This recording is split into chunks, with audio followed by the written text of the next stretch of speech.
Welcome once again, my friends, and thank you for stopping by to listen to an old storyteller. Today we have a story from Morocco, and the title of this story is Seven Brothers and a Sister. Long, long ago, there was a family with 8 children, 7 sons and 1 daughter named Aisha. She was the youngest and most cherished child in the family. One day her father and mother drowned in the flooding river while trying to save a cow. Afterwards, her brothers took care of her and provided her with everything she needed. They rebuilt the house in case something happened to her during their absence and put locks on 7 doors. Whenever they went out hunting or working on the land, they avoided any risks by firmly locking all the doors. With time, she got bored and lonely, but they soon found her a beautiful cat to keep her company. She named it Manouche. Almost immediately they took to each other and became the best of friends. To seal their friendship, they swore to share everything and never betray one another. The brothers were very happy to see their sister and the cat on such good terms.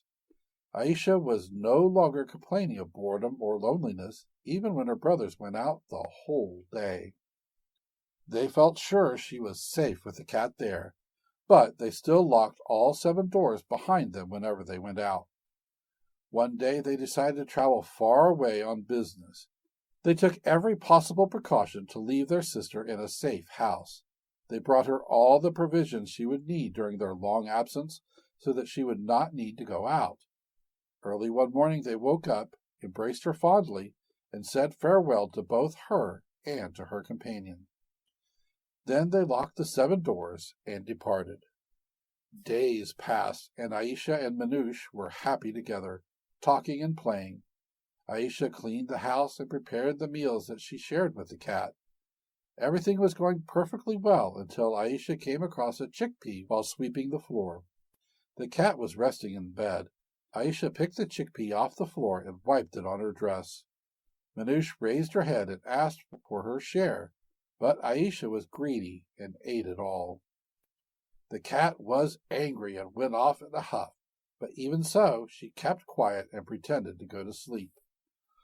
Later in the day, while Aisha was busy kneading flour to make bread, the cat slipped into the kitchen, pissed on the box of matches, and then went back to sleep.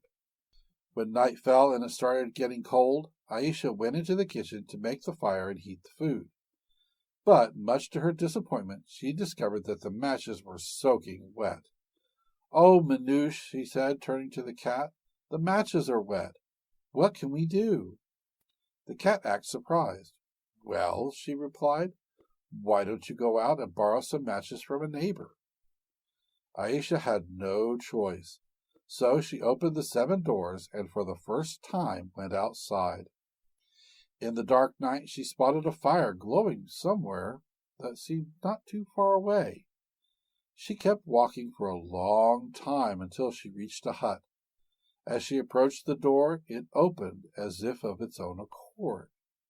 Suddenly, her eyes fell on an old ghoul. His eyes were flashing at her like twin embers. For a chair, he was using a donkey's head, and for a turban, he had a donkey's intestines wrapped around his head. He kept stirring a large black pot with a donkey's leg. At the very sight of him, Aisha froze to the spot in panic, and her tongue stuck to her palate.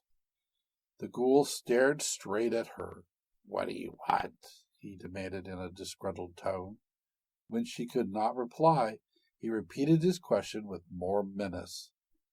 She started shaking all over. "I need fire, Uncle Ghoul," she managed to say after great effort. "Oh, so that's what you come for. Certainly you can have some." With that he selected a few embers, laid them on a zinc plate, and handed it to her. As she came close, he scratched her soft arm with his sharp claw as though by accident. She whispered thanks and started walking home.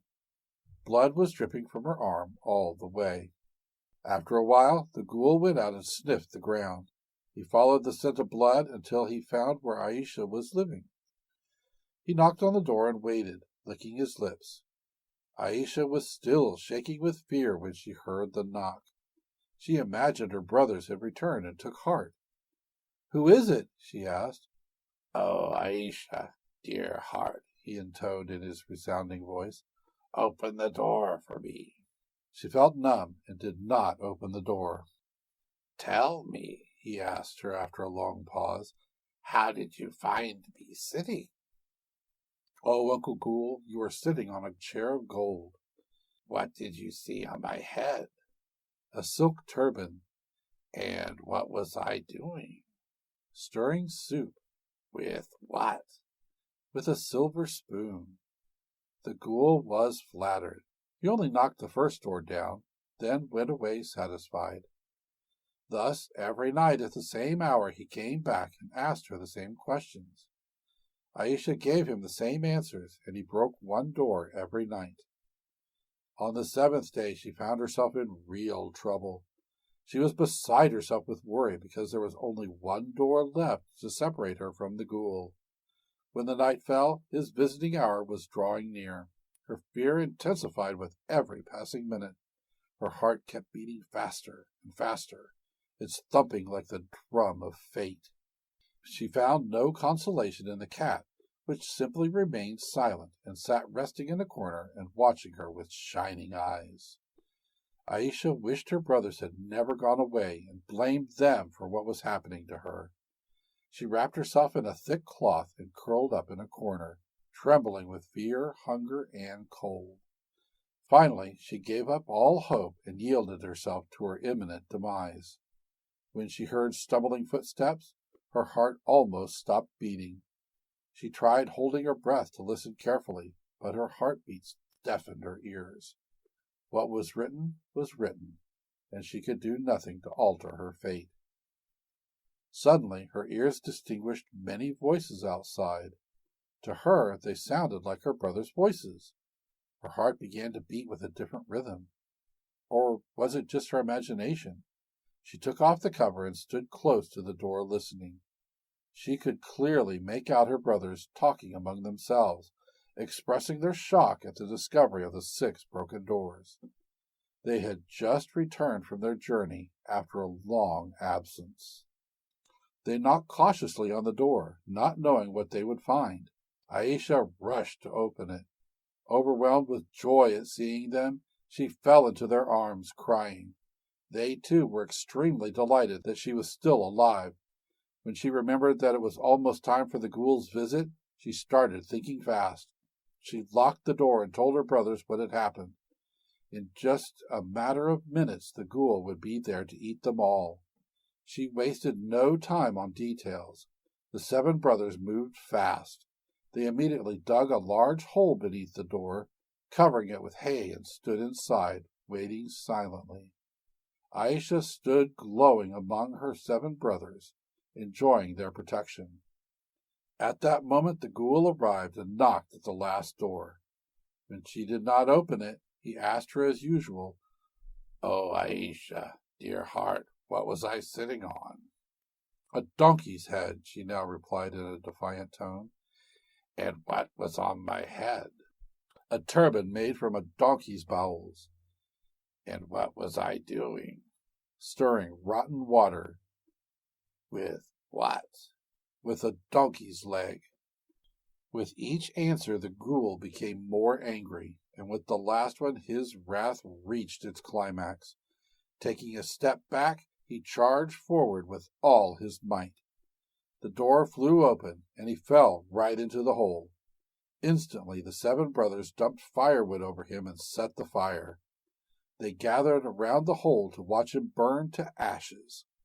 Aisha stood over him, watching with pride and triumph. As the ghoul was dying, he stuck his arm out from the middle of embers and shook his hand toward Aisha. "Remember, Aisha," he yelled, "you shall die at my hands." When the flames swallowed him, she simply gave a mocking laugh. One day, several years later, when the ghoul was almost completely forgotten, Aisha was sitting on the roof of the house watching her brothers at work in the nearby field. That very day, Minyush had died of old age. But Aisha did not mourn her. The cat was always in a bad mood and withdrawn within herself. Aisha was greasing her hair with olive oil and combing it.